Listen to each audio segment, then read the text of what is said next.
Hello student, आप सभी का स्वागत है एसएस मैथ्स एकेडमी में। और बच्चों, इस लेक्चर से हम कंटिन्यू करने जा रहे हैं प्रोबेबिलिटी इस चैप्टर का, जिसे आपने बहुत अच्छे से समझा है बच्चों। प्रीवियस लेक्चर तक आपने इवेंट से आउटकम, सैंपल स्पेस कैसे इवैल्यूएट करते हैं, इन हर एक छोटे से पॉइंट को अंडरस्टैंड किया।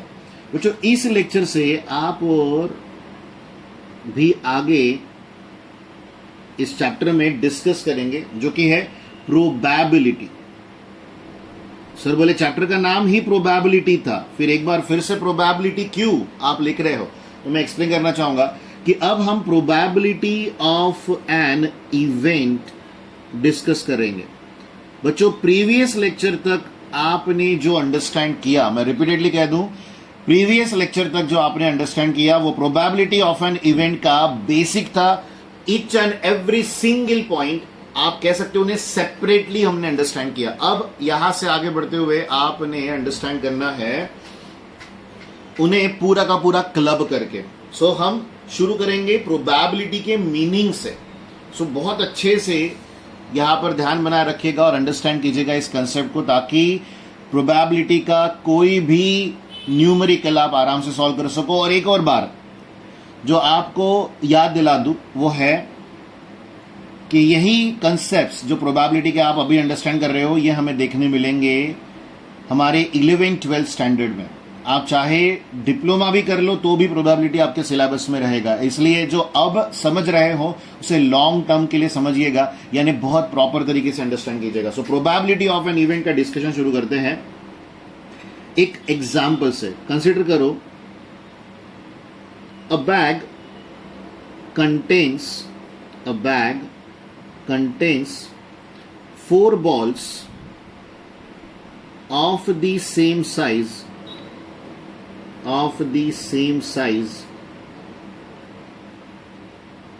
यहां पर बहुत ही इंपॉर्टेंट स्ट्रक्चर है। एक बैग में 4 बॉल्स है। कलर के बारे में कोई यहां पर बात मेंशन नहीं की, बट कलर भी सेम ही होगा और उसका साइज भी सेम होगा। सो आगे हम लिखेंगे 3 of them, अब कलर के बारे में भी डिस्कशन हो गया। 3 of them are white and the 4th is black। बच्चों, एक कंसिडरेशन यहीं पर क्लियर कर दूं कि इस सेंटेंस तक साइज और कलर दोनों सेम थे। बाइफर्केशन करना है तो उन्होंने आगे में स्टेटमेंट दिया कि जो 4 बॉल जो कि सेम साइजेस के हैं उनमें 3 वाइट बॉल्स है और 4 ब्लैक, सॉरी लास्ट वन यानी एक बॉल जो है वो ब्लैक है। तो यहां पर इन 4 में से 3 वाइट और 1 ब्लैक है बच्चों। यानी total number of 4 balls consist हुए है 3 वाइट और 1 ब्लैक बॉल्स। इससे आगे you are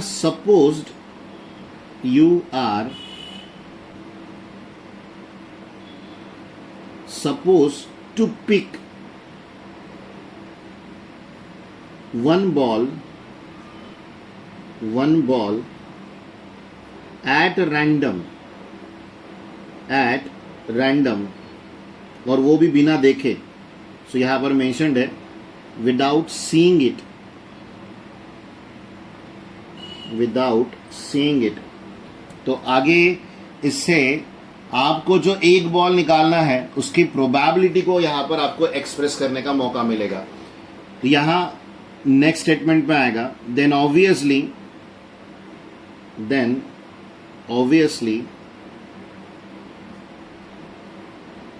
possibility of getting a white ball is more। अब एक लॉजिक यहां पर आप सभी ने अंडरस्टैंड करना चाहिए। और क्यों possibility of getting white ball ज्यादा है?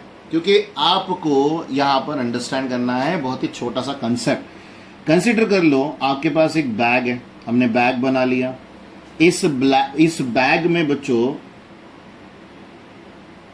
4 बॉल्स है, जिनमें से 3 वाइट है और 1 ब्लैक है।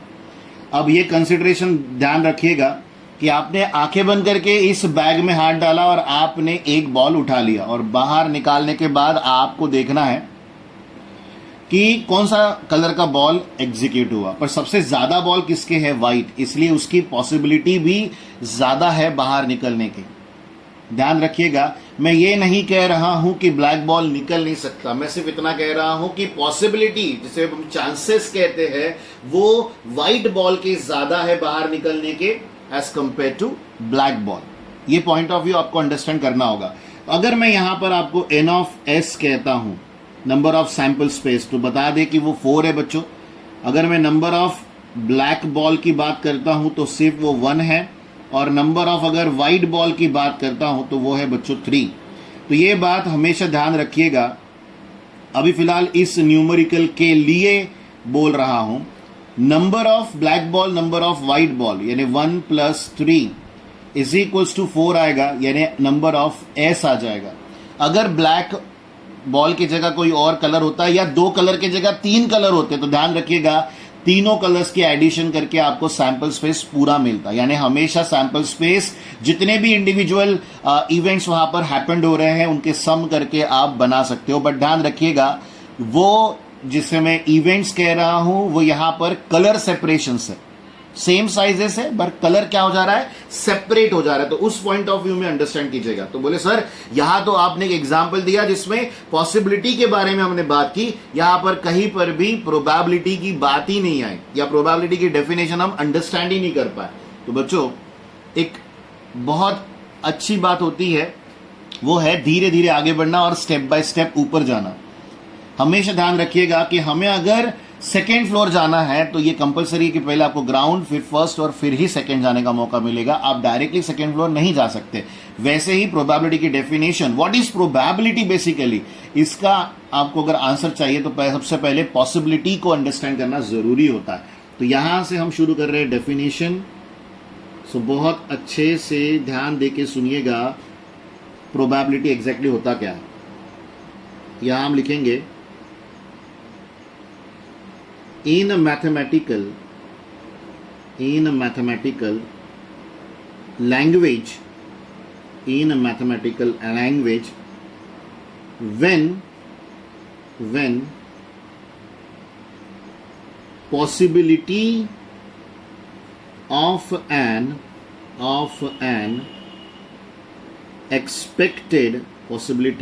expected event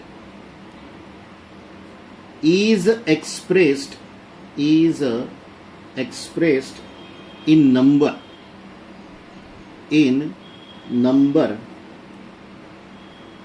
it is called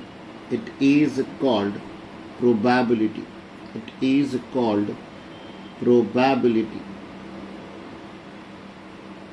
तो ये बात हमेशा ध्यान रखिएगा, पॉसिबिलिटी किसी भी एक्सपेक्टेड इवेंट की जब आप एक्सप्रेस करना चाहते हो इन टर्म्स ऑफ नंबर, उसे हम कहते हैं प्रोबेबिलिटी। यानी पॉसिबिलिटी जिसे निकालना आता है उसे प्रोबेबिलिटी भी निकालना आता है। पर प्रोबेबिलिटी में एक और बात मैं आपको एक्सप्लेन करना चाहूंगा कि प्रोबेबिलिटी शो कैसे किया जाता है। तो हम यहां लिखेंगे it is expressed as a fraction और परसेंटेज। ये 2 तरह के फॉर्म्स है जिनमें आप एक्सप्रेस कर सकते हो यूजिंग द फॉलोइंग फॉर्मूला।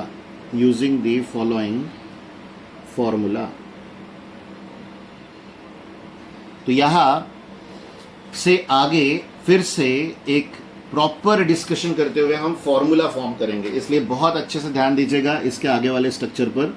जो पैराग्राफ है बहुत इंपॉर्टेंट है। तो हम क्या लिखेंगे, for a random experiment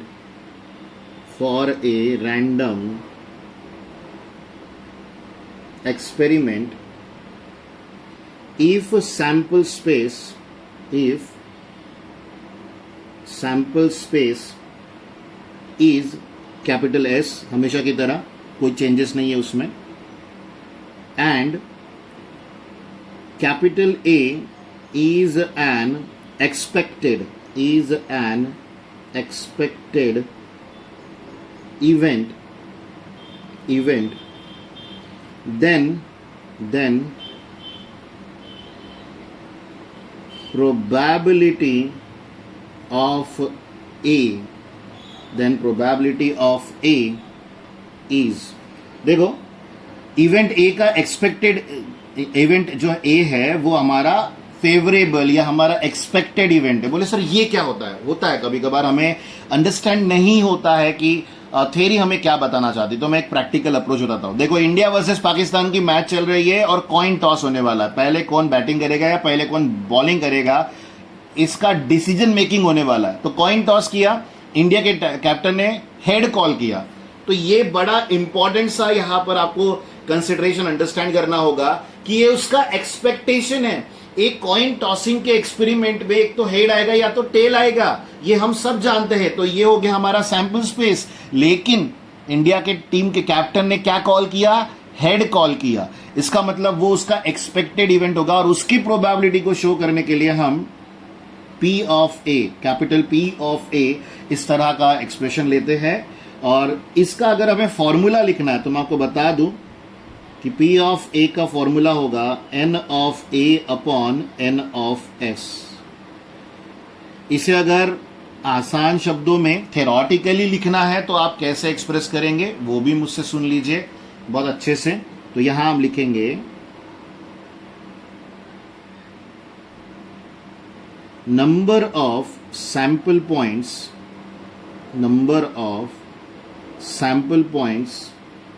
in event A, और नीचे में आ जाएगा number of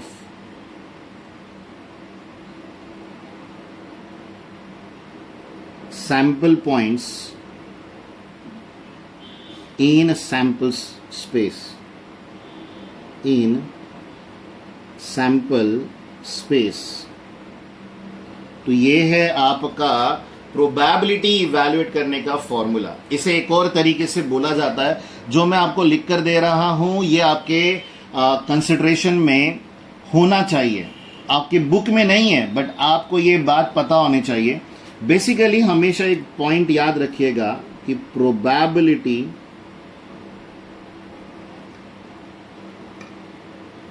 is a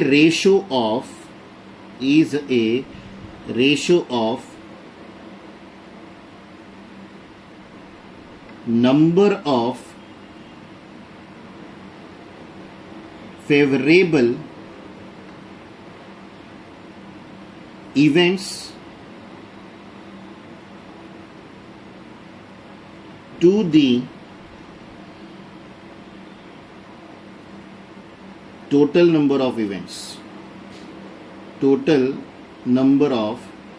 events, इसका मतलब आप एक तरीके से और इसे बोल सकते हो। ये तो हो गया एक तरीका जिसे आप फ्यूचरिस्टिकली भी यूज कर सकते हो, अभी भी यूज कर सकते हो। या आप इसे अलग तरीके से अगर बोलना चाहते हो, आपके क्योंकि इवेंट्स को अंडरस्टैंड करना कभी कभार हमारे लिए दिक्कत हो जाती है। इस पॉइंट ऑफ व्यू में सोचते हुए कह रहा हूं। एक और तरीका है जिसे आप कह सकते हो कि प्रोबेबिलिटी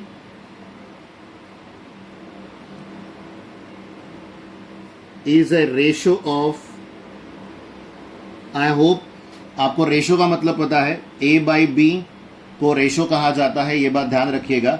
सो यहां हम लिखेंगे probability is a ratio of number of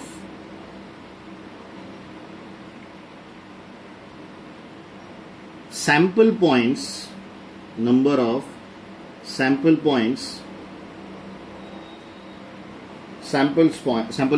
in expected event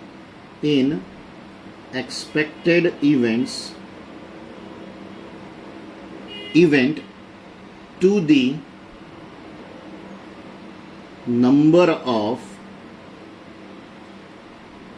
sample points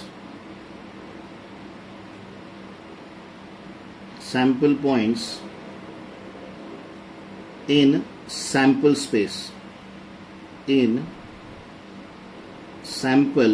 space, very important. और ये बात ध्यान रखें कि प्रोबेबिलिटी एक रेशियो होता है जहां पर आप न्यूमरेटर में number of sample points in expected event लिखोगे और number of sample point in sample space लिखोगे। अब यहां पर एक कंसिडरेशन मैं आगे बढ़कर बताना चाहूंगा इस एग्जाम्पल में वापस आकर, वेरी वेरी वेरी इंपॉर्टेंट। ये बात ध्यान रखिएगा कि अगर मैं यहां आपसे probability of getting black ball पूछता हूं, मैं रिपीट कह रहा हूं, मैं क्या पूछ रहा हूं आपको, probability of getting black ball, तो आप आंसर लिखोगे n of b upon n of s, और आप जानते हो कि आपके पास b के लिए total number of sample point कितने हैं बच्चों, 1, और सैंपल स्पेस में total number of sample points कितने हैं, 4।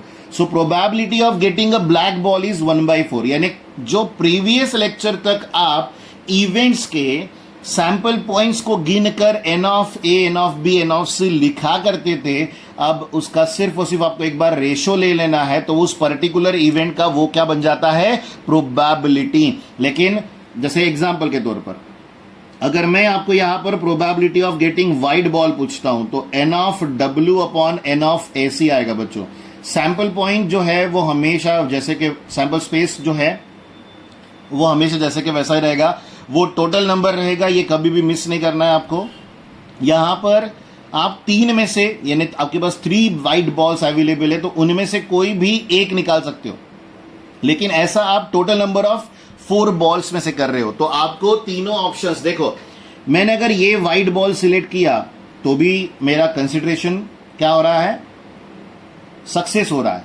ये वाइट बॉल किया तो भी वही है, और ये वाइट बॉल किया तो भी वही है, बट आपको पता है कि सेम साइज है, कलर सेम है, तो ऑब्वियस सी बात है वहां पर कोई भी एक वाइट बॉल निकलेगा तो ये इवेंट ऑकर होगा। बट बैग में कितने number of white ball available थे, 3 नंबर ऑफ वाइट बॉल थे, तो उसका टोटल उस इवेंट में जितने भी सैंपल पॉइंट सेटिस्फाई कर रहे हैं उनको लिख कर ही काम आगे बढ़ाया जाता है। तो ये है प्रोबेबिलिटी की डेफिनेशन जिसे आपने अंडरस्टैंड किया। कुछ और भी पॉइंट्स है जो मैं आपके साथ शेयर करना चाहूंगा इस पर्टिकुलर कंसिडरेशन पर।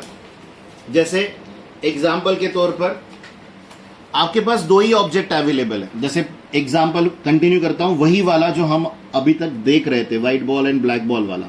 तो ये कंसिडरेशन प्रॉपरली यहां पर ध्यान देके सुनिएगा। मैंने आपको समझाया कि total number of sample space जो है, या sample point in sample space जो है, वो है बच्चों 4। अब ऑब्वियस सी बात है, ये जो हमारा S है, कैपिटल S एज जो हम सेट लिखते हैं हमेशा, उसमें W आएगा, W आएगा, W आएगा, और फिर आ जाएगा B। यानी वाइट बॉल कितने, 3 है और एक ब्लैक बॉल है। अब अगर यहां से मैं आपको n ऑफ A पूछता हूं, अब n ऑफ A जो है वो गेटिंग अ वाइट बॉल है, कंसिडर कर लो, गेटिंग क्या है बच्चों, वाइट बॉल। तो वाइट बॉल कितने आपके पास, 3 वाइट बॉल है, तो n ऑफ A जो है वो 3 आ जाएगा। अब n ऑफ B की बात करता हूं, जो कि गेटिंग अ ब्लैक बॉल है। इवेंट B क्या है बच्चों, गेटिंग ब्लैक बॉल। तो अगर आप ब्लैक बॉल इवैल्यूएट करते हो तो वो 1 ही आएंगे। यानी A के सेट में आप यहां पर W 3 बार लिखोगे, इसलिए यहां पर n ऑफ A जो है वो 3 लिखा हुआ है, और B में सिर्फ और सिर्फ ब्लैक बॉल के लिए जो सैंपल पॉइंट उसे सेटिस्फाई कर रहे हैं वो हमने लिख दिया, तो यहां पर 1 आ गया। इस कंसिडरेशन को प्रॉपरली अंडरस्टैंड करते हुए आगे बढ़िएगा। अब अगर मैं आपसे पूछता हूं कि n of A total bag में कितने बॉल्स है, तो आप बोलोगे 4 बॉल कितने में बटे हुए हैं, तो यहां पर आप बोलोगे 2 कलर्स में, एक व्हाइट और एक ब्लैक, तो इन दोनों को जोड़कर आपको वैल्यू मिलती है। इसी के अलावा अगर मैं आपसे पूछता हूं what is the probability of getting a white ball, तो आप आंसर दोगे 3/4। इस 3 को 4 से डिवाइड कर दिया। यहीं पर मैं आपसे पूछता हूं कि what is the probability of getting a black ball, तो आप बोलोगे सर 1/4। इस कंसिडरेशन को अंडरस्टैंड करते हुए आपको यह एक्सप्लेन करना चाहता हूं कि अगर किसी बच्चे को मैंने कहा कि राहुल आपको उस बैग में से व्हाइट बॉल निकालना है, और अगर उसने निकाल लिया ब्लैक बॉल तो वो हार गया, क्योंकि मैंने उसे कहा था कि आप व्हाइट बॉल निकालो, आपको ये प्राइज मिलेगा। It is just like tambola, आप अंडरस्टैंड करो। हाथ डाला उसने बैग में, मैंने उसे कहा बेटा अगर ब्लैक बॉल निकला तो आपको कोई गिफ्ट नहीं मिलने वाला, लेकिन अगर आप व्हाइट बॉल निकालते हो तो आप जीत जाओगे। तो अंडरस्टैंड करो, उसका जो विनिंग है, उसका जो एक्सपेक्टेड इवेंट है वो व्हाइट बॉल है, ब्लैक बॉल नहीं। तो एक तरीके से राहुल के लिए ये जो व्हाइट बॉल है ये क्या हो गया बच्चों, सक्सेस हो गया। और बच्चों ये हो गया उसका फेलियर। आई होप आप अंडरस्टैंड करते हो। तो मैं ये समझाना चाहता हूं कि सक्सेस और अनसक्सेस को अगर आप प्लस करते हो तो you always get a 1, you always get a 1। 3/4 plus 1/4 करके देखो, आपको वैल्यू क्या मिलेगी, 1 मिलेगी। और इसका फायदा आप उठा सकते हो। कैसे? आंसर को क्रॉस चेक करने के लिए बोल लीजिए, या अगर आपके पास probability of getting white ball अगर अवेलेबल है तो आप 1 में से इसे अगर आप सब्ट्रैक्ट कर देते हो तो सेम वैल्यू आपको वहां पर दिखाई देगी। ये बात हमेशा ध्यान रखिएगा कि probability of success and probability of failure is always equals to क्या आ जाएगा बच्चों, 1। इनमें से कोई भी एक अगर आपके पास अवेलेबल है तो उसके अपोजिट वाले को आप वहां से इवैल्यूएट कर सकते हो। ये पॉइंट ऑफ व्यू कभी भी मिस मत कीजिएगा। अगर मिस करते हो तो न्यूमेरिकल्स आपको तकलीफ दे सकते हैं। दूसरी जरूरी बात, बहुत इंपॉर्टेंट और बहुत ही सेंसिटिव, क्योंकि स्टूडेंट जब पहली बार प्रोबेबिलिटी को अंडरस्टैंड करता है तो कभी कभार ऐसी गलतियां उसे अनजाने में हो जाती है। मैं ये नहीं कह रहा हूं कि कोई बच्चा उसमें जानबूझ के गलती करेगा, मैं सिर्फ इतना कह रहा हूं कि उससे अनजाने में ये गलती हो जाती है। वो क्या है, क्योंकि उसे पता नहीं रहता इसलिए वो होती है। तो एक बात हमेशा ध्यान रखिएगा, सैंपल स्पेस जो कैपिटल एस होता है, जो हम यहां डिनोमिनेटर में प्रोबेबिलिटी को लिखते समय वो कहां आता है, डिनोमिनेटर में आता है। वो वैल्यू कभी भी किसी से छोटी नहीं होगी। आप जो न्यूमरेटर में लिख रहे हो ना, प्रोबेबिलिटी कभी भी, ये बात ध्यान रखिएगा, प्रोबेबिलिटी नेवर्स निगेटिव, प्रोबेबिलिटी नेवर्स निगेटिव। सबसे पहला इंपॉर्टेंट पॉइंट है जो आप सभी ने ध्यान रखना चाहिए। और दूसरा पॉइंट कि प्रोबेबिलिटी किसी की भी निकाल रहे हो, किसी भी इवेंट की निकाल रहे हो आप, वो हमेशा लेस देन और इक्वल्स टू 1 रहेगी। प्रोबेबिलिटी कभी 1 से एक्सीड नहीं करती, ये बात ध्यान रखिएगा। 1 से ज्यादा प्रोबेबिलिटी कभी जाएगी नहीं और जा सकती ही नहीं, क्योंकि आप फ्रैक्शन ले रहे हो और ऊपर आ रहा है फेवरेबल इवेंट्स, यानी आप कह सकते हो number of sample points in expected event, तो वो हमेशा छोटे रहेंगे सैंपल स्पेस से। तो बच्चों ये थे प्रोबेबिलिटी की डेफिनेशन। आई होप आप सभी ने प्रोबेबिलिटी की डेफिनेशन का हर एक पॉइंट एग्जांपल से थ्योरेटिकली प्रॉपरली अंडरस्टैंड किया। और जो लास्ट वाला नोटिफिकेशन है उसे भी याद रखिएगा। वैसे तो हम इसे यूटिलाइज आज नहीं करने वाले, आज का मतलब इस क्लास में नहीं करने वाले, बट बच्चों फ्यूचरिस्टिक के लिए ये बड़े काम का फंडा है जो आपने अंडरस्टैंड करके रखना चाहिए, जिसे बार बार लगातार फिर फ्यूचरिस्टिकली आपके आगे रख कर एक्सप्लेन किया जाता है। और बहुत जल्द आपसे मुलाकात होगी बच्चों नए लेक्चर में, जिसमें हम अंडरस्टैंड करेंगे probability based numericals. Be ready for that. Bye bye बच्चों, टेक केयर।